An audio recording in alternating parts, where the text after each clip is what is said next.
बायजूस एक वक्त पर 22 बिलियन डॉलर की वैल्यूएशन पर था। ये इंडिया का लीडिंग एडटेक कंपनी था, खासकर कोविड-19 पैंडेमिक के दौरान जब ऑनलाइन लर्निंग का क्रेज बढ़ गया था। लेकिन 2025 तक रिपोर्ट्स के मुताबिक कंपनी ने लगभग 8,000 करोड़ का बड़ा लॉस झेला है। It has seen a dramatic downturn. Investors no longer believe in its potential. Employees are being laid off, and its owner Baiju Ravindran is no longer a billionaire. The largest non-founder shareholder in Baiju drastically slashed the company's valuation to $5.1 billion, marking a downfall of over 75%. जो न सिर्फ उनके operations पर असर डाला बल्कि उनकी reputation भी खतरे में आ गई, खासकर इंडियन पेरेंट्स और स्टूडेंट के बीच। तो दोस्तों, कहानी शुरू होती है 2011 से। एक टीचर बायजू रविंद्रन एक ऐसा आइडिया लेकर आए जो पढ़ाई को बोरिंग नहीं मजेदार बनाने वाला था। उन्होंने think and learn private limited शुरू किया और फिर आई बायजूस ऐप, जहां बच्चों को एनिमेशन के जरिए पढ़ाया जाता था, जिससे पेरेंट्स की टेंशन काफी कम हुई। आइडिया धमाकेदार था, लेकिन असली धमाका हुआ 2020 में, जब लॉकडाउन लगा और हर घर ऑनलाइन पढ़ाई का मोहताज हो गया। बायजूस एकदम से स्टार बन गया। एडटेक स्पेस में हर तरफ सिर्फ इसका ही नाम था। इन्वेस्टर्स लाइन में लग गए। ब्लैक रॉक, सिक्वोया, टाइगर ग्लोबल सब पैसा डालने को तैयार थे। 2021 तक वैल्यूएशन $16.5 बिलियन पहुंच गया और 2022 तक $22 बिलियन। लेकिन ये सपना ऐसा टूटा जैसे एक हवा में उड़ते पतंग की डोर कट जाए। प्रॉब्लम क्या थी दोस्तों? प्रॉब्लम थी पैसा, ज्यादा पैसा। जब जेब भर जाए तो इंसान कभी कभी सोचता है कि अब वो दुनिया जीत सकता है। बायजूस भी वही सोच रहा था, लेकिन जीतने के चक्कर में इसने अंधा पैसा उड़ाया और आज कंगाल हुए बैठा है। इस वीडियो में 4 बड़े लेसन है आपके लिए, जिसे मैंने बायजूस की गलतियों से निकाला है, जिसे आपको अपने बिजनेस में जरूर अप्लाई करना चाहिए। और इस वीडियो में देखो, कहीं आप भी तो वही गलती नहीं कर रहे जिन गलतियों को बायजूस करते आ रहा था।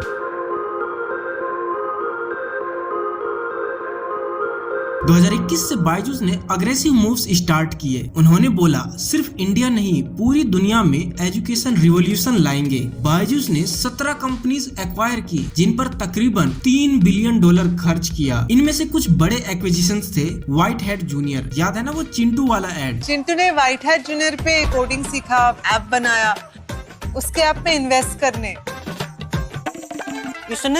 आकाश educational service limited, great learning और टॉपर। लेकिन व्हाइट हेड जूनियर जैसे प्लेटफॉर्म अंडर परफॉर्म कर गए। बायजूस ने आकाश इंस्टीट्यूट को $1 बिलियन में खरीदा, लेकिन ये पैसा कहां से आया? इन्वेस्टर से, डेब्ट से और फ्यूचर के सपने बेच के। और यहीं पर बायजूस ने पहली गलती की कि उन्होंने ग्रोथ पर फोकस किया, प्रॉफिट पर नहीं। इन लोगों ने अंधाधुंध पैसा लगाया। बायजूस ने $1.2 बिलियन का लोन यूएस लैंडर से लिया था, लेकिन रीपेमेंट में दिक्कत होने लगी। इस वजह से लीगल इश्यूज स्टार्ट हो गए, जो इंसॉल्वेंसी प्रोसीडिंग तक पहुंच गए, जिसमें बीसीसीआई जैसे क्रेडिटर्स ने भी केस फाइल कर दिया। कोविड के बाद जब स्कूल वापस खुल गए, तब ऑनलाइन लर्निंग की डिमांड गिर गई। FY 2022 में बायजूस का नेट लॉस 8,245 करोड़ तक पहुंच गया, जो पिछले साल 4,564 करोड़ था। इसका सीधा असर बायजूस के रेवेन्यू पर पड़ा। फाइनेंशियल रिपोर्ट्स डिले होने लग गई। ऑडिटर डेलोइट रिजाइन कर गया और बोर्ड मेंबर्स ने भी कंपनी छोड़ दी। ये सब इन्वेस्टर्स का ट्रस्ट तोड़ने लगा। साथ ही सेल्स टीम पर जबरदस्ती टारगेट पूरा करने का प्रेशर था, जिस वजह से कस्टमर कंप्लेंट्स भी बढ़ने लगी।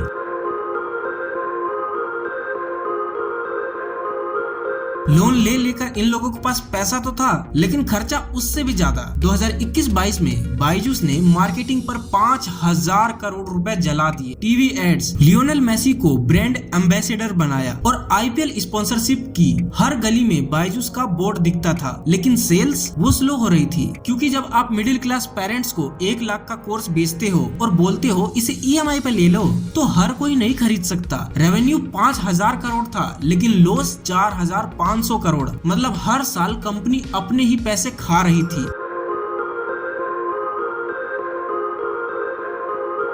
2022 तक बायजूस के 50,000 एम्प्लॉइज थे, लेकिन जब लॉसेस बढ़े तो कंपनी ने कॉस्ट कटिंग शुरू कर दी। 10,000 लोगों को निकाल दिया गया, जिसमें टीचर्स, इंजीनियर्स और सेल्स टीम वाले थे। और जो बचे उन पे सेल्स का प्रेशर डाल दिया गया। टारगेट पूरा करो वरना जाओ कंपनी छोड़कर, जिसकी वजह से क्वालिटी गिरने लगी। पेरेंट्स की शिकायतें बढ़ने लगी, रिव्यूज खराब हुए, लोगों ने रिफंड मांगना चालू कर दिया। लेकिन बायजूस के पास जवाब नहीं था, क्योंकि ये लोग तो सारा पैसा जला चुके थे।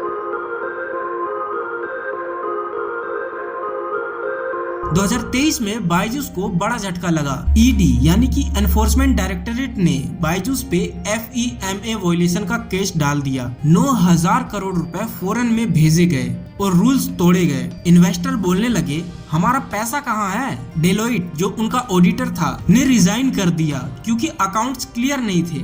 फिर क्रेडिटर्स आए और बोलने लगे हमारा लोन वापस दो। बायजूस के पास कैश खत्म हो चुका था, वैल्यूएशन गिरती जा रही थी 22 बिलियन से 5 बिलियन, फिर 1 बिलियन और 2025 तक 0।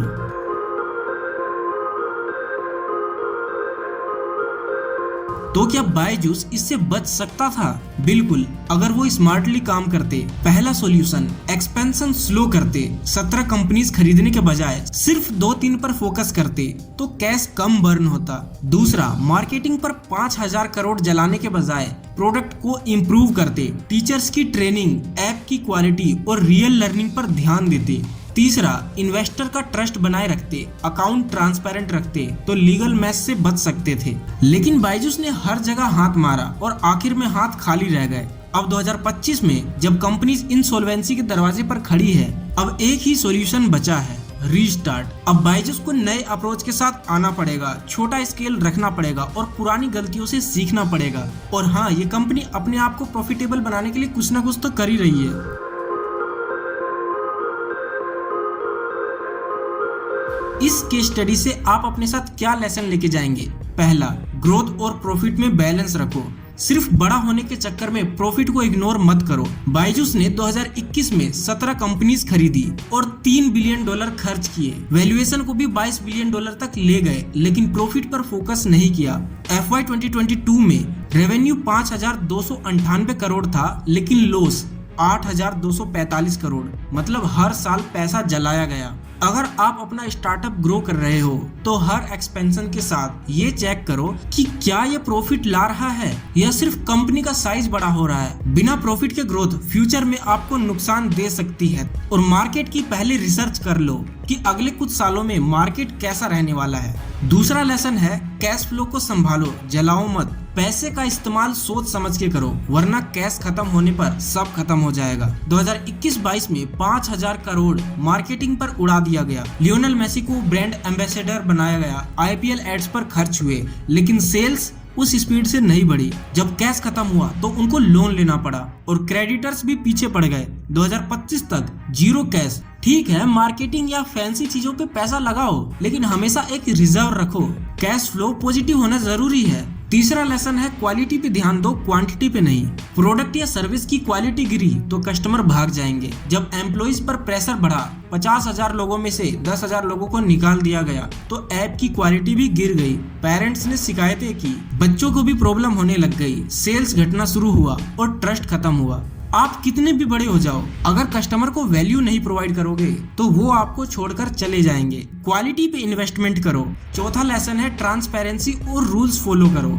इन्वेस्टर और गवर्नमेंट के साथ सच्चाई रखो, वरना लीगल मैस में फंस सकते हो। 2023 में ईडी ने फेमा वायलेशन का केस ठोक दिया। 9,000 करोड़ फौरन में भेजे गए बिना रूल्स के। इन्वेस्टर ने ट्रस्ट खोया, डेलोइट ने ऑडिट छोड़ा और वैल्यूएशन क्रैश हो गई। आप अपने अकाउंट साफ रखो, टैक्सेस टाइम पर भरो और इन्वेस्टर को रेगुलर अपडेट दो। एक लीगल प्रॉब्लम पूरा बिजनेस डुबा सकता है। और फाइनली बोनस पॉइंट, एम्बिशन को कंट्रोल में रखो। बड़े सपने जरूर देखो, लेकिन हालात के हिसाब से कदम उठाओ। बायजूस ने सोचा वो पूरा एजुकेशन सेक्टर जीत लेगा, हर जगह से हर बड़ी एजुकेशनल इंस्टीट्यूट को खरीदने लगा। ग्लोबल एक्सपेंशन, बड़े बड़े एक्विजिशन, लेकिन रियलिटी चेक नहीं किया। 2025 में जब कैश और क्रेडिबिलिटी खत्म हुई तो कंपनी इंसॉल्वेंसी में चली गई। अपने रिसोर्सेज देखो, पैसा, टीम, मार्केट और उसके हिसाब से प्लान बनाओ। ओवर एम्बिशियस होना अच्छी बात है, लेकिन बिना बेस के सिर्फ सपने देखते रहना ये गलत है। आपको क्या लगता है, बायजूस वापस उठ सकता है या ये कहानी यहीं खत्म? कमेंट करके जरूर बताना। और अगर ये वीडियो आपको पसंद आया तो लाइक और सब्सक्राइब जरूर करना।